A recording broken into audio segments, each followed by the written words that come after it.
अस्सलाम वालेकुम जी सारे दोस्तों का की हाल है। मैं उम्मीद करता हाँ ठीक होवो, खैर खरीयत नाल होवो।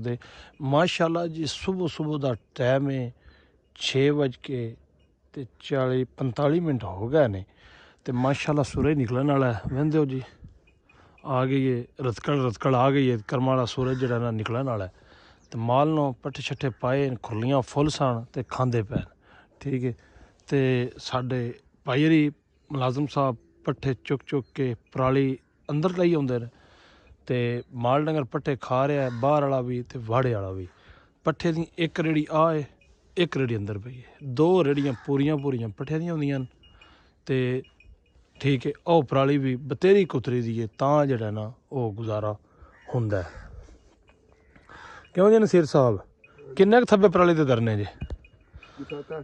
7-8 है ना, दो रेड़ियां पट्ठियां दियां भी ते 7-8 जेड़े नो इंदे पराली इत्थे बजा गई जी। हैं पराली ने ठोकी ते पानी पिया ते बजा गई।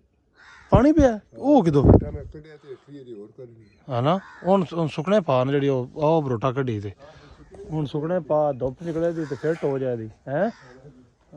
और मुड़की ते माशाअल्लाह सवेरे सवेरे तुसी कणकां दा व्यू वेख्या करो, शबनम उत्ते वे ते माशाअल्लाह बहुत ही यार ना खूबसूरत नज़ारा है ठीक है।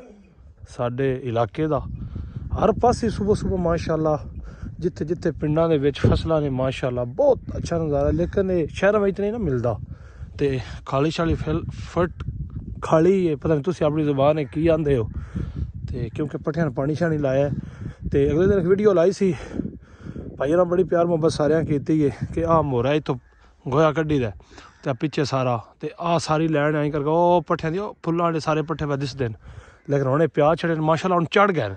अजे साडे उद्धर भी तकरीबन विगा 5 कनाली पट्ठियां दी उद्धर भी खलोतियां न।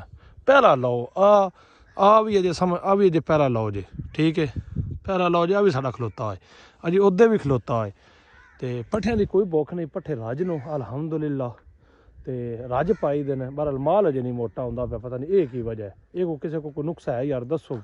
पट्ठे रज पाए दे लेकिन माल नहीं मोटा होंदा पे, पता नहीं ये की वजह है ठीक है।